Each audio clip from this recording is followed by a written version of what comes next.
إن الحمد لله نحمده ونستعينه ونستغفره ونعوذ بالله من شرور أنفسنا ومن سيئات أعمالنا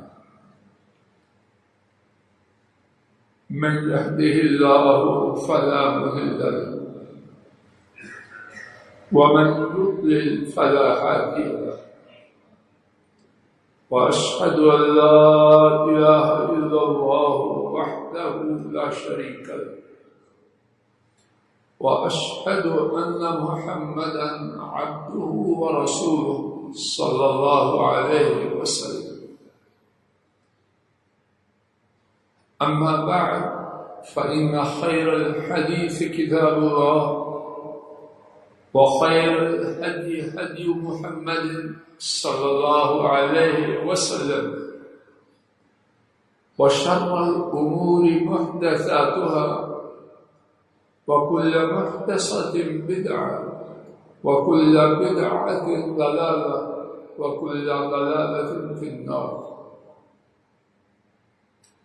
اللهم انفعنا بما علمتنا وعلمنا ما ينفعنا وزدنا علما. سبحانك لا علم لنا إلا ما علمتنا إنك أنت العليم الحكيم. رب اشرح لي صدري ويسر لي أمري واحلل عقدة من لساني يفقه قولي. أعوذ بالله السميع العليم من الشيطان الرجيم. فلا وربك لا يؤمنون حتى يحكموك فيما شجر بينهم ثم لا يجدوا في أنفسهم حرجا مما قضيت ويسلموا تسليما. اللہ مالک کی توفیق سے گزشتہ خطبہ جمعہ میں اسلام کے بنیادی عقائد میں سے ایک نہایت اہمیت والے عقیدے کے بارے میں گزارشات کا آغاز کیا گیا، اور وہ عقیدہ یہ ہے کہ نبی کریم صلی اللہ علیہ وسلم کو زندگی کے تمام معاملات میں اپنا حاکم، اپنا فیصل، اپنا قاضی تسلیم کیا جائے، اور آپ کے ارشاد عالی، آپ کی سنت مبارکہ کے معلوم ہو جانے کے بعد کسی کی بات اور اپنی بات اس کو پرے کہہ کے برابر بھی حیثیت نہ دی جائے۔ آئیے اسی بنیادی عقیدہ کے حوالے سے اللہ مالک کی توفیق سے اپنے فائدے کے لیے کچھ مزید گزارشات سمجھنے سمجھانے کی کوشش کریں، اور اللہ مالک مجھے صرف اور صرف وہ بات کہنے کی توفیق دے جس میں ان کی رضا ہو، اور اس بات پر کہنے والے اور سب سننے والوں کو تادم واپسی عمل کی توفیق عطا فرمائے۔ امام شافعی رحمہ اللہ تعالی نے اپنی کتاب الرسالہ میں مخلد بن خفاف رحمہ اللہ تعالی کے حوالے سے اس واقعہ کو روایت کیا۔ انہوں نے بیان کیا کہ میں نے ایک شخص سے غلام خریدا، کچھ دن بعد معلوم ہوا کہ غلام میں کوئی عیب ہے. میں عمر بن عبدالعزیز رحمہ اللہ تعالی ان کے عدالت میں اپنا مقدمہ لے کے گیا. انہوں نے مقدمہ سنا اور فیصلہ کیا کہ غلام واپس لیا جائے، اور ساتھ ہی یہ فیصلہ بھی کیا کہ جتنے دن یا جتنا عرصہ غلام تمہارے پاس رہا اس عرصہ میں غلام کی جو کمائی آئی اور تم نے لی وہ بھی سابقہ مالک کو واپس کرو. چنانچہ حاکم نے فیصلہ کیا، انہوں نے تسلیم کیا. مخلد بیان کرتے ہیں، میں عروہ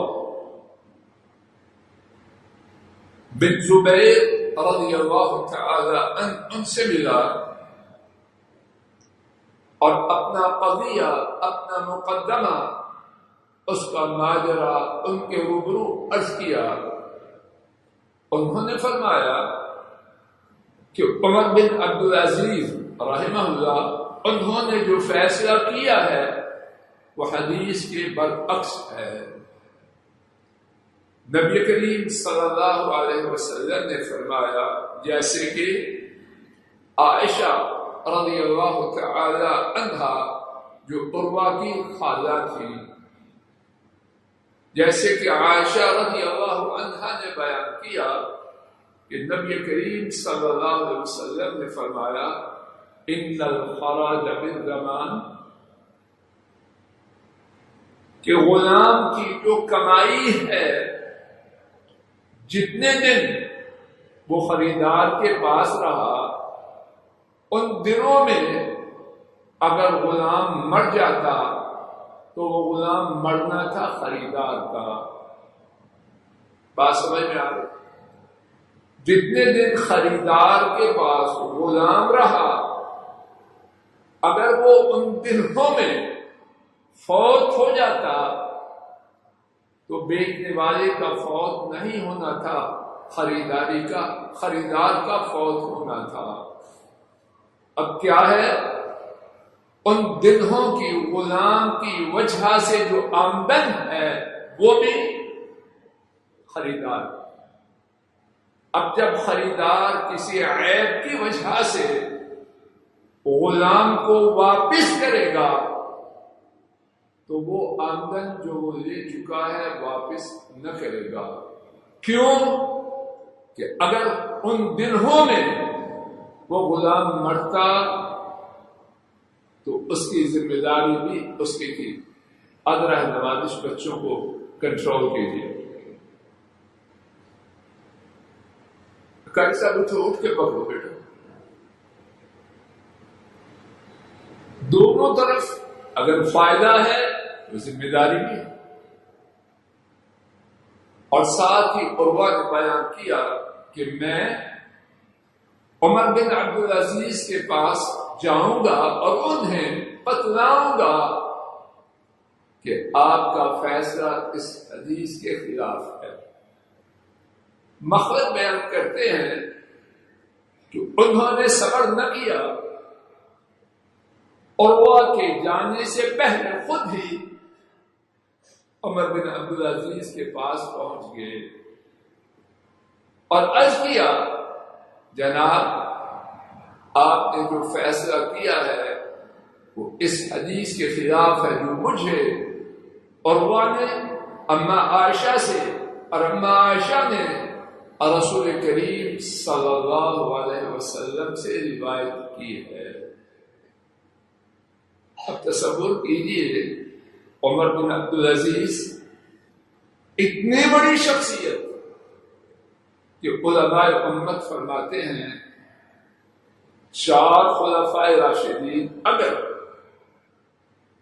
ان کے بعد درجہ ہو تو عمر بن عبدالعزیز کا ہے 5ویں خلیفہ امت میں شمار کیے جائے. اگرچہ ان سے بہت بعد میں آیا، بہت بڑی شخصیت اور قاضی وقت، دینی اور دنیاوی حیثیت اللہ نے دونوں بلند کی ہیں۔ اب ایک طرف رسول کریم صلی اللہ علیہ وسلم کا فیصلہ ہے، ایک طرف ان کا فیصلہ ہے۔ اب ان کا رد عمل کیا ہے تصور کیجئے، اور پھر مجھ سے ان کے الفاظ سماعت فرمائیے۔ فرمانے لگے فما ایسر علی من قضاء قضیته واللہ یعلم انی لم ارد فیہ الا الحق فبلغنی الرسول اللہ صلی اللہ علیہ وسلم سنت فأرد قضاء عمر وأنفذ قضاء رسول اللہ صلی اللہ علیہ وسلم۔ اگر سونے کے پانی سے ان کی اس بات کو لکھا جائے تو سونے کے پانی کی قیمت میں اضافہ ہو جائے۔ فرماتے ہیں یہ بات میرے لیے کتنی آسان ہے کہ میں نے ایک فیصلہ کیا اور اللہ جانتا ہے میں نے اپنی بساط کے مطابق، اپنی ہمت کے مطابق صرف حق کا ارادہ کیا اور میرا کوئی ارادہ نہ تھا۔ مجھے رسول کریم صلی اللہ علیہ وسلم کی حدیث معلوم ہوئی تو کیا کروں؟ اپنے فیصلے کو منسوخ کروں اور رسول اللہ صلی اللہ علیہ وسلم کے فیصلے کو جاری۔ اللہ اکبر۔ حضرات و خواتین، مجھے آپ کو کوئی مغالطے میں نہ ڈالے، یہ معاملہ فرعی نہیں، یہ بھی ہے وہ بھی ہے نہیں، یہ معاملہ عقیدہ۔ گزشتہ خطبہ جمعہ میں ہم سن چکے ہیں کہ اللہ مالک نے قسم کھا کے اور کتنی تاکید سے بیان کیا ہے، آپ کے ارشاد کے بعد، آپ کے فرمان کے بعد، آپ کی سنت کے بعد، اگر فضل الہی نے، آپ نے، فاطمہ نے، سائدہ نے، کسی مرد عورت نے ایماندار بننا ہے تو اس کے لیے سرٹیفکیٹ کیا ہے؟ محمد کریم صلی اللہ علیہ وسلم کے فرمان کے سامنے بدی ہو جانا، لبیک کہنے والا ہو جانا، چوں چورا اگر مگر اس کی سرے سے گنجائش بھی نہیں۔ مقصد بیان کرتے ہیں پچھلے پہر عروہ حدیث کے راوی عمر بن عبدالعزیز رحمۃ اللہ علیہ کے پاس پہنچے اور انہیں حدیث سنائی۔ اب عمر بن عبدالعزیز رحمہ اللہ، ان کی کورٹ، ان کی عدالت کیا فیصلہ کرتی ہے کہ مخلت کے لیے عمر بن عبدالعزیز نے جو فیصلہ کیا کہ وہ جتنے دن غلام اس کے پاس رہا ان سب دنوں کی کمائی واپس کرے، اور مخلت واپس کر چکے تھے۔ اب وہی کورٹ اور وہی قاضی دین و دنیا میں بہت بلند فیصلہ کر رہا ہے کہ وہ ساری رقم مخلت کو واپس کی جائے، اور میں عمر بن عبدالعزیز نبی محترم صلی اللہ علیہ وسلم کے حکم پر عمل کرتے ہوئے اپنے حکم کو واپس لیتا ہوں۔ اے اللہ مجھے آپ کو ایسے ہی بنا۔ آئیے اسی حوالے سے امام شافعی رحمہ اللہ انہی کا روایت کردہ ایک واقعہ اور سنو، اور یہ واقعہ ہے مدینہ طیبہ کے قاضی کا۔ ان کا نام اسم گرامی سعد بن ابراہیم. ایک عالم ابن ابی زید وہ روایت کرتے ہیں سعد بن ابراہیم ان کے پاس ایک کیس آیا، ایک مقدمہ آیا. انہوں نے سنا، غور و خوض کیا. ایک بہت بڑے عالم ربیعہ بن ابی عبد الرحمن، انہوں نے دیکھا کہ اس کیس میں ربیعہ کی رائے یہ. انہوں نے گمان کیا کہ ان کی رائے کتاب و سنت کے مطابق ہے، درست. اس کے مطابق قاضی سعد بن ابراہیم مدینہ طیبہ کے قاضی انہوں نے فیصلہ کر دیا. ابن ابی زید رحمہ اللہ بیان کرتے ہیں کہ میں نے قاضی صاحب سے عرض کیا آپ نے جو فیصلہ کیا ہے یہ رسول کریم صلی اللہ علیہ وسلم کے فیصلے کے برعکس. عام آدمی نہیں، جو قاضی ہے اور پڑھا لکھا ہے، اور کتنے علماء جن کو مولوی حضرات بھی کہتے ہیں، وہ اللہ نہ کرے کہ میں ایسا بدبخت نہ ہوں، لیکن ایسے لوگوں کی تعداد تھوڑی نہیں زیادہ. اگر کوئی بات ان کے فیصلہ کے خلاف عرض کی جائے تو برداشت کرتے ہیں، ماننا تو دور کی بات. کہتے ہیں اٹھاؤ اس کو باہر پھینکو. یہ کدھر سے آ گئی؟ دین اتنا آسان، کتنی بیکار گفتگو کی جاتی ہے. اللہ اس سے معافی. نام دین کا اور کرتوت جہنمیوں والی. اللہ بچائے مجھے بھی، سب کو اور آپ کو.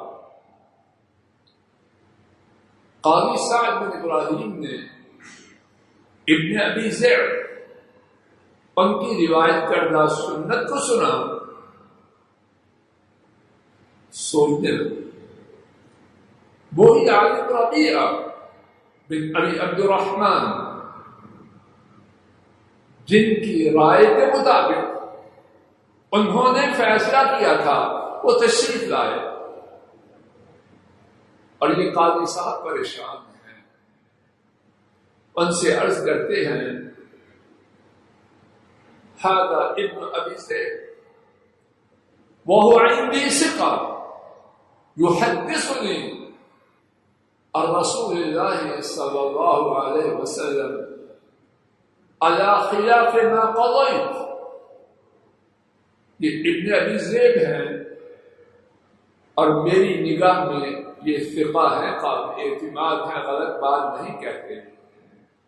یہ مجھ سے بیان کر رہے ہیں کہ میں نے فلاں قضیہ میں، فلاں کیس میں جو فیصلہ کیا وہ رسول کریم صلی اللہ علیہ وسلم کے فیصلے کے برعکس.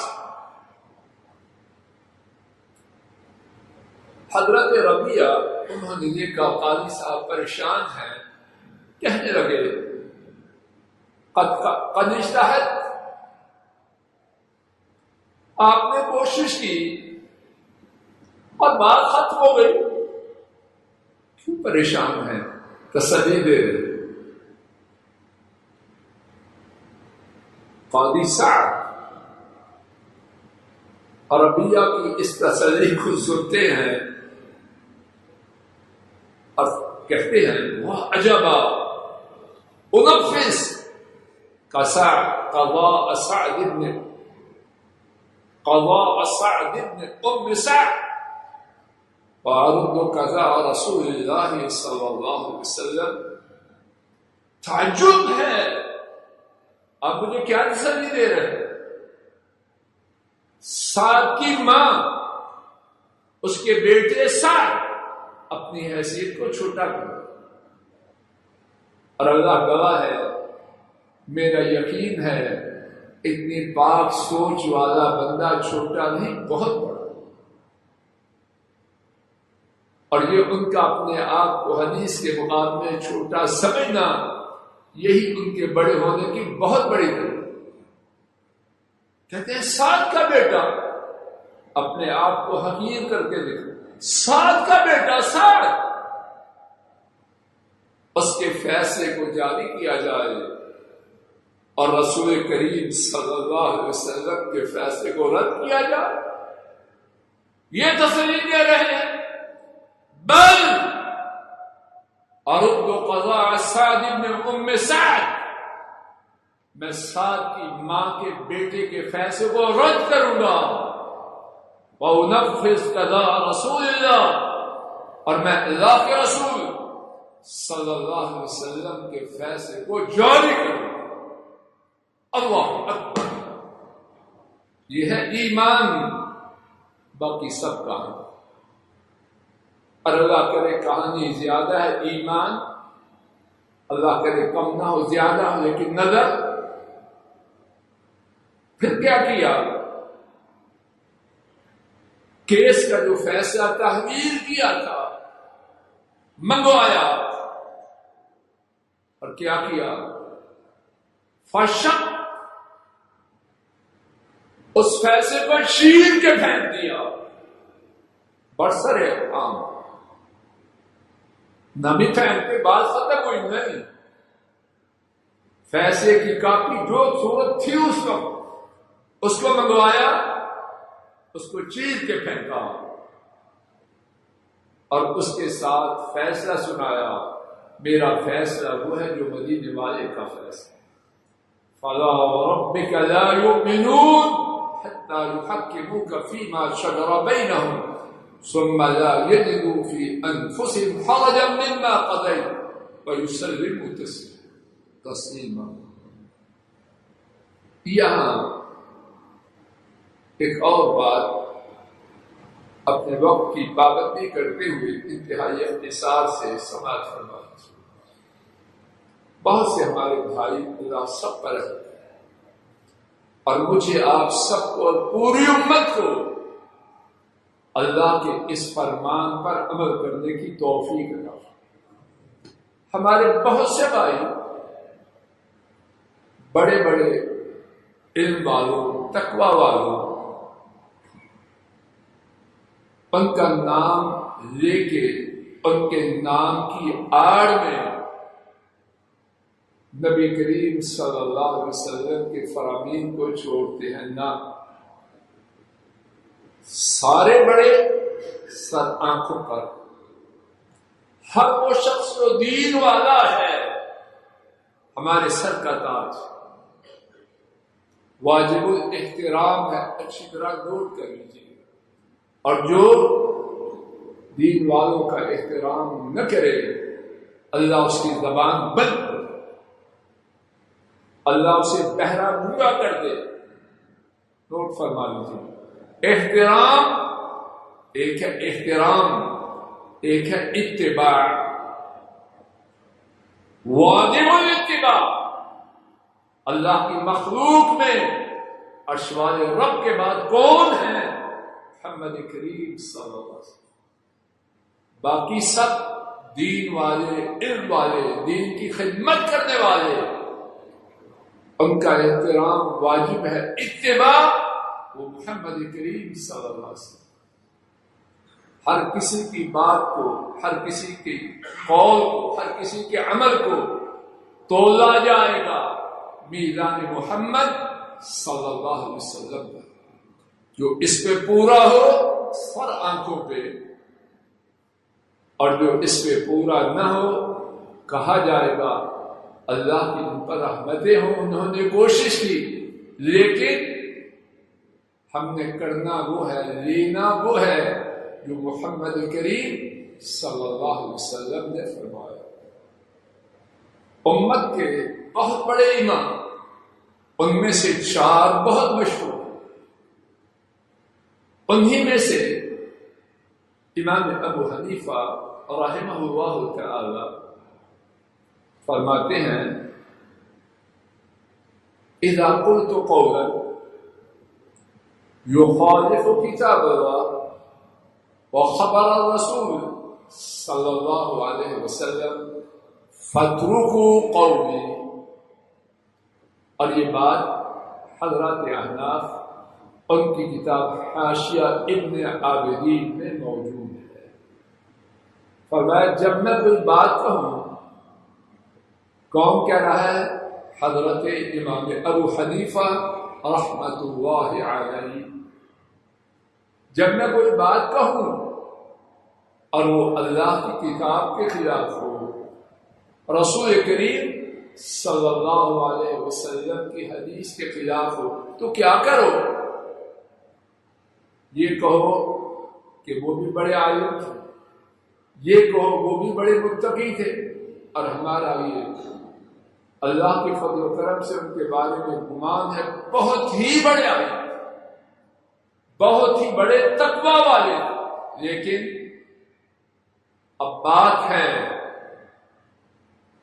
اللہ کی کتاب کی، اللہ کے رسول صلی اللہ علیہ وسلم کی سنت کی اور ان کی بات کی.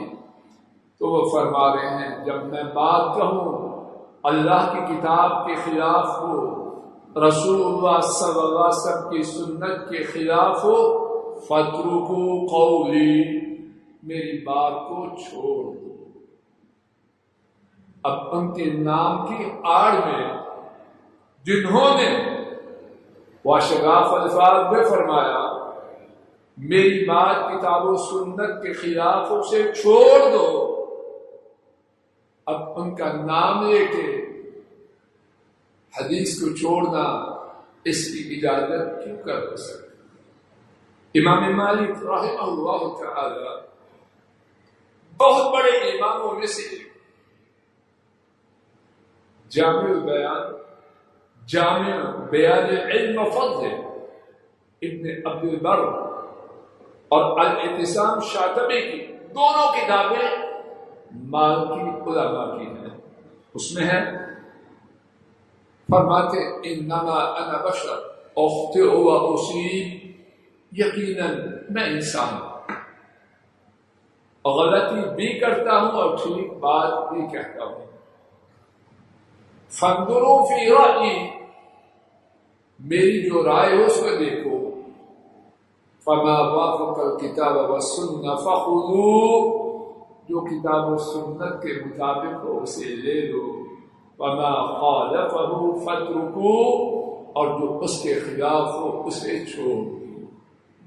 اللہ تعالیٰ اپنے فضل و کرم سے مجھے آپ کو اور پوری امت کو اسی بات پہ لے آئے کہ حرف آخر اللہ کی کتاب اور مخلوق میں سے جناب نبی کریم صلی اللہ علیہ وسلم کی سنت. وآخر دعوانا ان الحمد للہ رب العالمین. ونعوذ باللہ من شرور انفسنا ومن سیئات اعمالنا، من يهده الله فلا مضل له ومن يضلل فلا هادي له، وأشهد أن لا إله إلا الله وحده لا شريك له، وأشهد أن محمدا عبده ورسوله صلوات ربي وسلامه.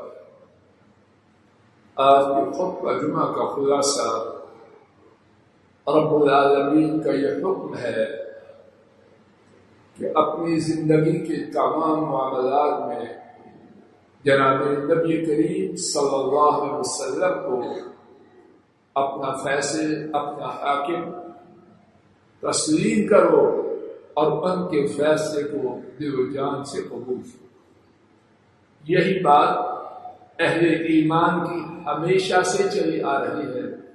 حضرات ائمہ نے اسی بات کی تاکید کی ہے. اہل حدیث اللہ تعالیٰ کی توفیق اور فضل و کرم سے ان کی دعوت، ان کی آواز، ان کا مسلک صرف اور صرف ہے. کوئی گالی دے، ناپسند کرے، اللہ اس پر رحم کرے، لیکن امت کی خیر کی، امت کی فلاح کی، امت کی سعادت کی، امت کے اتحاد کی راہ ایک ہے، اور وہ محمد کریم صلی اللہ علیہ وسلم کے راستے پر آنا ہے۔ اللہ تعالیٰ ساری امت کو جناب نبی کریم صلی اللہ علیہ وسلم کی سچی اتباع پہ لائے۔ انشاءاللہ الرحمن اسی حوالے سے کچھ مزید گزارشات آئندہ خطبہ جمعہ میں عرض کرنے کی کوشش کی جائے گی۔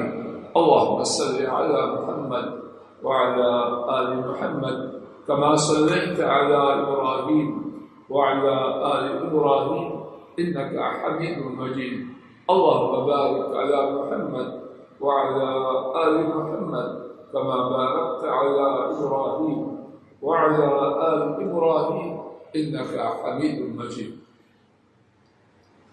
خواجہ طارق شریف صاحب ان کے کزن بیمار ہیں، ہمارے بابا جی ہمارے مؤذن پیارے مؤذن وہ بیمار ہیں، ہماری مشنوں کے کتنے ساتھی بیمار ہیں۔ اللہ مالک سے عاجزانہ التجا ہے کہ ہمارے تمام بیماروں اور ہمارے گھروں میں عورتوں بچوں کو بزرگوں کو اپنی رحمت سے شفا عطا فرمائے۔ اللہ مالک ہماری بیماریوں کو دور فرمائے، ہمارے گناہ کو معاف فرمائے، پریشانیوں کو رفع فرمائے، گھروں میں اطمینان و سکون نازل فرمائے۔ اللہ ہمارے ملک کی پاکی اور پوری امت کی خیر فرمائے۔ ربنا آتنا في الدنيا حسنة وفي الآخرة حسنة وقنا عذاب النار۔ سبحان ربك رب العزة عما يصفون وسلام على المرسلين والحمد لله رب